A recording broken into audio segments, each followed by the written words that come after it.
Comigo, no livro de Jesus Cristo, segundo escreveu Marcos,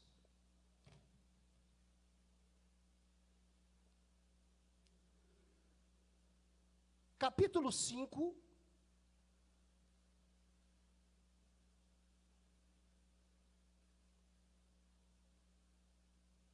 o verso 27 e 28. É uma história extremamente conhecida, e eu gostaria de aproveitar os minutos que tenho aqui, são pelo menos 20 minutos que eu tenho, para fazer isso. O texto bíblico, na minha versão King James, diz assim: tendo ouvido falar a respeito de Jesus, passou pelo aglomerado de pessoas e conseguiu tocar em seu manto.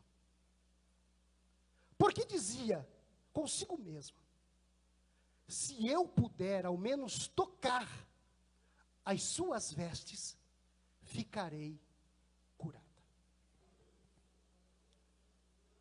A menção de vestes aqui não está por um acaso. Nós precisamos entender isso. Agora, a grande verdade é que eu quero, nessa rápida mensagem, dar um tema para ela: vivendo o extremo. Porque nos dias que nós estamos vivendo, não precisa ser profeta e nem precisa de revelação, que se eu pedisse para quem está aqui, que tem algum tipo de problema, não importa a natureza ou a sua gravidade, por certo, a grande maioria levantaria as mãos, dado aos problemas que nós vivenciamos nos dias de hoje. Mas a grande verdade é que também vai existir problemas extremos na nossa vida que nós não agendamos, que acontecem, que aparecem, que nos tomam de salto. E nem sempre nós estamos preparados para isso. E a gente vai perceber que, na verdade, as questões extremas no sentido negativo vai testar os nossos limites. Sejam psicológicos, emocionais, sentimentais, ministeriais, materiais, físicos, como é o caso de uma doença, de uma enfermidade que chega. É um extremo. E às vezes o extremo para alguém pode não ser o extremo para o outro. Mas a grande verdade é que os extremos ou o extremo, ele vai mexer com todo o nosso ser. E a história dessa mulher não é diferente. Porque essa mulher, na minha concepção, se nós temos um homem que é referência de sofrimento no Velho Testamento, que é Jó, eu diria que esta mulher, nos evangelhos, ela seria o Jó dos evangelhos. Porque se a prova de Jó, segundo os estudiosos, durou em torno de 1 ano, a prova da vida desta judia durara 12 anos. Você aprender a conviver com um problema, você estar em um extremo, em uma gravidade ao longo de 12 anos, eu diria que talvez muitos de nós que estamos aqui não suportaríamos. Mas a grande verdade é que o verso 27 vai dizer que esta mulher ouviu falar de Jesus.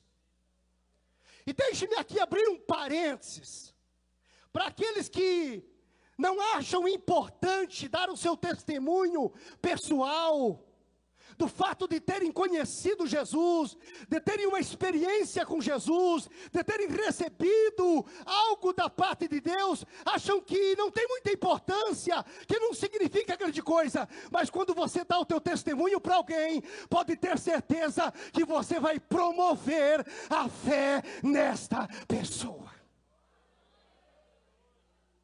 Fecha o parênteses. Essa mulher, ela ouve falar de Jesus, e é evidente que entre linhas vamos entender que ela estava sabendo que aonde Jesus estava, aonde Jesus passava, milagres aconteciam, os cegos enxergavam, os mudos falavam, os surdos ouviam, os paralíticos andavam, os que estavam mortos, alguns deles a Bíblia registra que eles ressurgiram, ressuscitaram, porque Jesus tinha todo o poder, Jesus tinha virtude, Jesus tinha unção do Altíssimo, e aonde ele tocasse, aonde ele pronunciasse uma palavra, algo fenomenal acontecia. Mas é um tanto intrigante que esta mulher viveu grande parte da vida de Jesus, mas exatamente o ministério de Jesus se desenvolve na região de Cafarnaum. E esta mulher sofrendo, e sabem todos os senhores dessa história de cor e salteado, que esta mulher era uma judia, e ela tinha um problema extremamente sério. Ela sofria de uma hemorragia muito séria, e isto acontecia diariamente, semanalmente. Mas é interessante eu dizer que na lei, em Levíticos capítulo 15, o verso 3, verso 19, o verso 25, vai dizer que uma pessoa que era portadora de algum tipo de hemorragia, essa pessoa, segundo a lei mosaica, esta pessoa era considerada amaldiçoada. Então pense comigo um pouco, no cunho físico esta mulher sofria de uma hemorragia, que já tinha sido desenganado pela medicina, já tinha gastado todos os seus bens, estava falida, estava enferma, estava a ponto de a qualquer momento morrer. Mas o dia que ela ouviu falar de Jesus, ela tomou uma decisão. Porque a lei vai dizer que uma pessoa que era considerado imundo, amaldiçoado, não podia transitar entre as pessoas. E o fato desta hemorragia, a pessoa tinha que cuidar aonde que sentasse, porque precisava ser limpa onde essa pessoa sentasse, porque durante 7 dias, aquele ambiente, aquele utensílio, aquele local, era considerado imundo. Ela era extremamente separada do convívio social. Ela não podia ter contatos próximos com os membros da família. Você imagine comigo o extremo da vida desta mulher, as suas debilidades, como que estava as suas emoções, como que estava o seu coração, sentindo o peso desse extremo na sua vida. Sentindo-se imunda, amaldiçoada, excluída do convívio social, não podia participar do culto,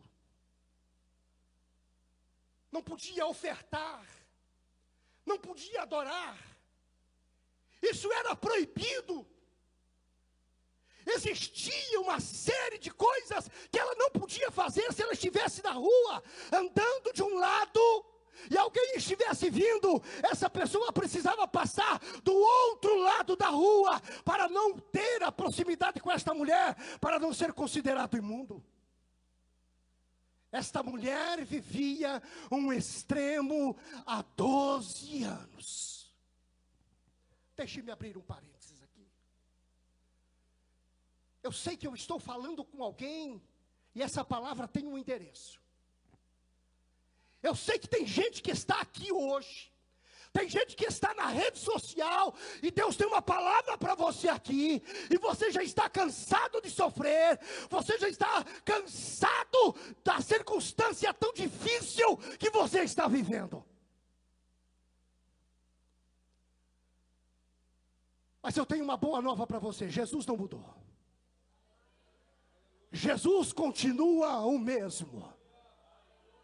Ele continua curando, Ele continua salvando, Ele continua libertando, Ele continua transformando, Ele continua dando vida, Ele continua dando saúde.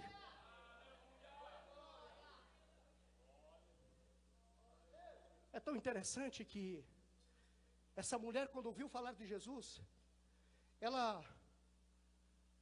começou a aguçar suas imaginações. O seu pensamento começou devagar longe. E eu imagino que o Espírito Santo a dirigiu, a inspirou. O Espírito Santo a impulsionou de uma maneira tão forte que, em outras palavras, parafraseando, o Espírito Santo dizia: se aproxime de Jesus de Nazaré e toque na orla dos seus vestidos.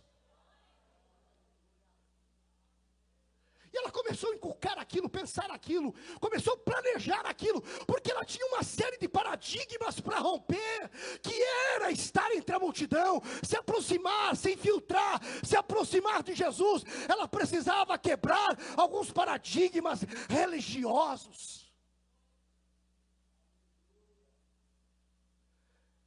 E ela disse consigo mesmo: se eu tão somente tocar na orla dos seus vestidos, eu sararei. Deixe-me dar uma explicação entre parênteses aqui. Jesus era judeu.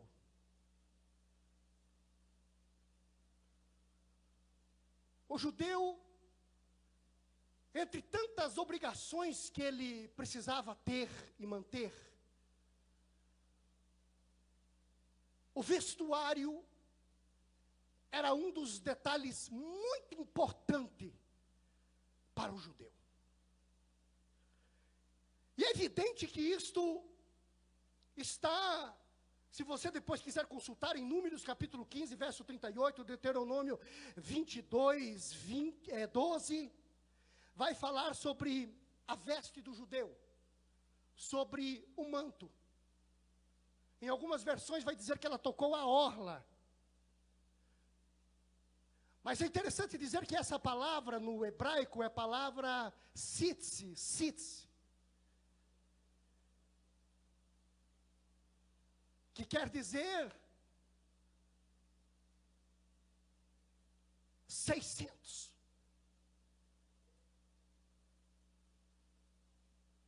Mas nessas vestes, é interessante dizer que, pelo menos é possível você ver hoje o judeu ortodoxo usar algumas roupas que sobre as suas pontas tem alguns fios. Você, por certo, já observou alguns fios soltos aqui. Pelo menos são 4, 2 de cada lado, em cada ponta das suas vestes. Esta é a franja, esta é a orla. No hebraico é sitsi, quer dizer 600. E é tão interessante que esta franja, ela é toda trabalhada, ela tem uns detalhes específicos sobre a ordem do próprio Deus. Está na lei de Moisés, era obrigado eles vestirem-se e terem esse detalhe na sua vestimenta. Era um composto de 8 fios soltos. E eram feitos 5 nós. 1 nó, 2 nó, 3 nó, 4 nó, 5 nó. Se você contar 8 mais 5, são 13. E você pegar o termo para orla, para manto no hebraico, que é sitsi, vai dar exatamente o número de 613. 613 nos arremete à lei da Torá. Essa é a razão por que esse texto vai tratar disso. Vai dizer por que esta mulher pensou, decidiu, inspirou-se em tocar na orla, no manto, nas franjas que estavam em Jesus. Porque segundo a lei, todo judeu deveria portar essa vestimenta. Hoje é possível você ver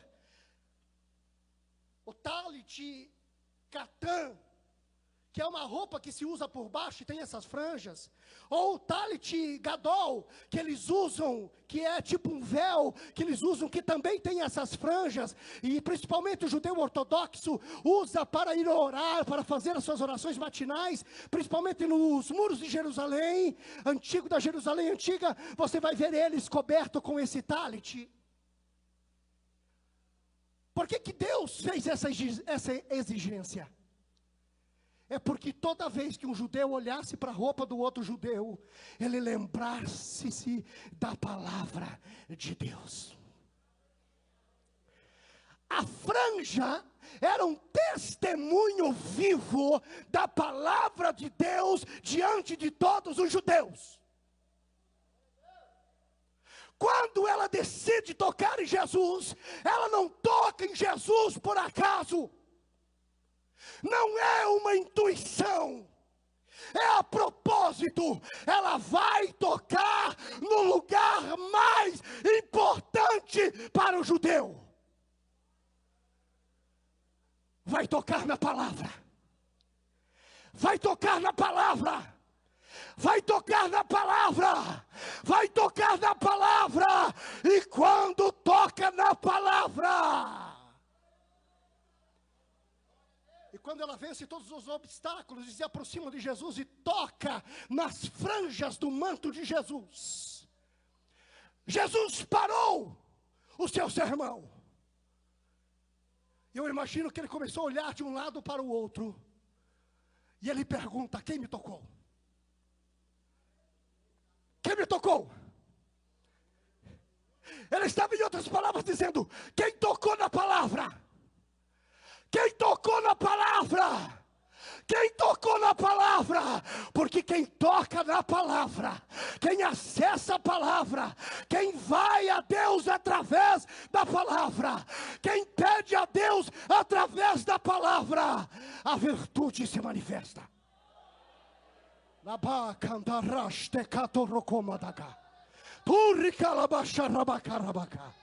palavra está aqui, a palavra viva. O evangelista João, no capítulo 2, ele disse: porque a palavra, o verbo se fez carne e habitou entre nós. A judia tinha concepção, André, daquela estava apenas tocando na palavra, na Torá, que estava dando testemunho visível, mas na verdade ela estava tocando na palavra, no verbo vivo de Deus encarnado naquela geração.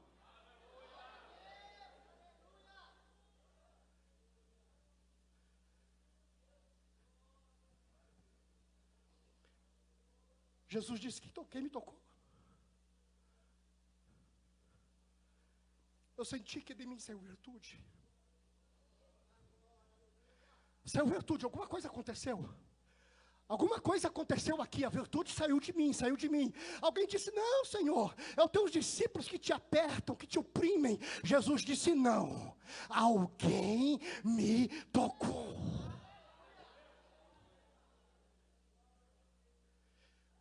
Pensa comigo, se a gente vive o extremo, Se a gente vive as dificuldades, se a gente vive cercado de problemas, e muitos deles não se resolvem por palavras, muitos deles não se resolvem apenas com dinheiro, muitos deles não se resolvem recorrendo à justiça, muitos deles não se recorre à ajuda dos pais ou dos filhos aos pais. Mas há um poder, que é a palavra de Deus, que é o poder da palavra de Deus, que pode fazer milagres. Ela toda trêmula, ela diz: Senhor, fui eu que te toquei. Eu te toquei, porque não tem como, irmão, quem recebe algo de Deus calar-se. Não tem como de Deus e ficar quieto. Não tem ninguém que possa receber algo de Deus e conseguir ficar com a boca calada. A gente precisa falar, precisa testemunhar, precisa contar, precisa glorificar, precisa adorar, precisa cantar, precisa manifestar-se. Jesus olhou para ela e disse: mulher, vai em paz, a tua fé te salvou. Quando Jesus usa a palavra salvou, ele está usando a palavra grega chamada sozo, que Jesus estava dizendo para ela: olha, quando você me tocou, você foi salva da sua alma, os seus pecados foram perdoados neste instante, pelo poder da palavra. E ele diz: vai em paz, mulher, você está salva, você está curada. E diz o texto que naquele mesmo instante, a mulher se deu conta que a hemorragia estancou-se. Esteja de pé, por favor. Deixe-me terminar dizendo algumas palavras antes de orarmos. Jesus é maior que Moisés. Jesus é maior que a Torá. Jesus é superior ao sacerdócio levítico. Jesus é mais elevado que o Monte Sinai. Ele é mais poderoso que a medicina e a ciência avançada em curas. Ele é mais poderoso do que os recursos humanos e financeiros. Ele é mais poderoso que as instituições filantrópicas ou governamentais. Escute-me aqui esta noite. Ele tem o poder de trazer as respostas para você que está vivendo no extremo aqui, esta noite, não importa em que área da sua vida. Eu tenho plena convicção que Ele pode gerar o milagre que você precisa hoje. Basta tão somente tocar naquele que é a palavra do céu, Jesus Cristo ressurreto. Eu quero desafiar alguém para orar por alguém aqui esta noite. Eu não sei o extremo que você está vivendo, em qual é a área da sua vida. Quem sabe é o sentimento da ausência de Cristo na sua vida. Estás distanciado, estás me ouvindo na rede social. Quem sabe está aqui esta noite distanciado do Nazareno. Quem sabe o seu extremo é na área financeira. É a porta do desemprego que bateu a sua casa e ele não chega. Quem sabe o seu extremo são as suas emoções que estão turbulentas e precisam ser acalmadas. O Nazareno é maior que um psicólogo, que um psicoterapeuta. Ele é maior do que qualquer neuro. Quem sabe o seu problema é físico, doença, enfermidade, internação. Quem sabe você está vivendo algum extremo na sua vida. Eu quero que você saia rápido do seu lugar para nós orarmos por você aqui agora. Porque Jesus de Nazaré está aqui. Se você puder, venha e traga a sua palavra, traga a Bíblia. Traga a Bíblia que representa Jesus aqui fisicamente hoje, a palavra. Eu estou pegando a palavra está nas minhas mãos. Saia do seu lugar agora. Impossível que está tudo bem com você. Impossível que esteja tudo certo com você. O mundo está desabando sobre a sua cabeça. O seu chão já desapareceu. O seu casamento vai de mal a pior. Os filhos estão em plena rebelião. Eu só sei de uma coisa: que para alguém que está sofrendo um extremo, quando você toca na palavra, os céus se abrem. Quando você toca na palavra, o favorável de Deus desce sobre a sua vida. E já está descendo aqui. Já existe um decreto de Deus a respeito de alguém que está tocando na palavra, que está crendo na palavra, que está dependendo da palavra, que está submisso à palavra.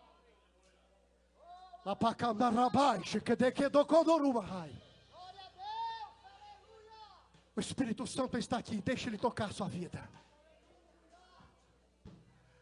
Aproveita esse momento, está com a palavra. Está com a palavra. Pega a palavra, aperta a palavra, aperta a palavra, aperta a palavra. A mulher do fluxo do sangue chegou e pegou uma palavra. E quando a gente cola na palavra, quando a gente espera na palavra, quando a gente confia na palavra, quando a gente busca na palavra, quando a gente crê na palavra, quando a gente tem confiança na palavra, o milagre acontece. E eu quero profetizar que o milagre de Deus está descendo aqui sobre a sua vida. O milagre de Deus está descendo na casa de alguém. O milagre está descendo no casamento de alguém. O milagre está descendo nas finanças de alguém. O milagre está descendo nos sentimentos de alguém. O milagre está descendo na sua vida esta noite. Quando Deus quer fazer, ninguém pode. Lavacanda racheca da cata tocoma da caia. Tetarabacata robacata robo chororocora basúria. Receba o toque da virtude do Espírito Santo. A enfermidade já está saindo do seu corpo. A enfermidade já está saindo do seu sangue. A enfermidade já está saindo dos seus ossos, dos seus nervos. A enfermidade está saindo dos seus órgãos.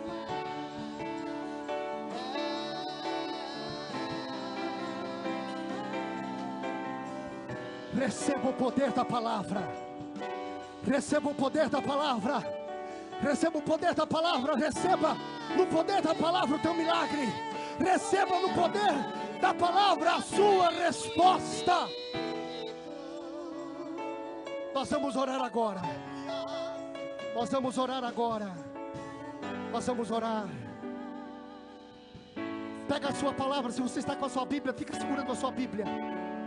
Se você puder, levanta ela para cima. Os céus dão testemunho de que a palavra é viva e eficaz. Os céus dão testemunho de que a letra mata, mas que o Espírito vivifica. Senhor, nosso Deus e nosso Pai, em nome do Verbo vivo de Deus, em nome daquele que se fez carne, a palavra viva, Jesus de Nazaré, aquele que levou as enfermidades na cruz do Calvário.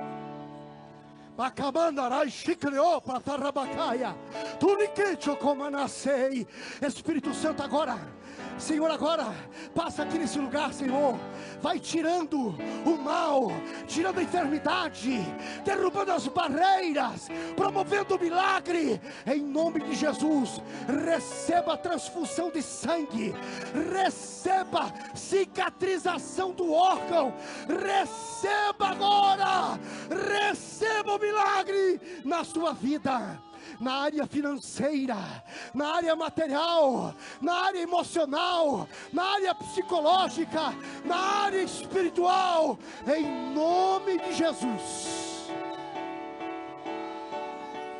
Em nome de Jesus. Em nome de Jesus. Em nome de Jesus de Nazaré. Quem pode dar glória a Deus pelo milagre? Quem pode adorar a Deus esta noite pela resposta? Quem pode adorar a Deus porque sentiu o toque da palavra? Labacanda racha da carabacarabachu rabagaia. Turri calamanda rabachu.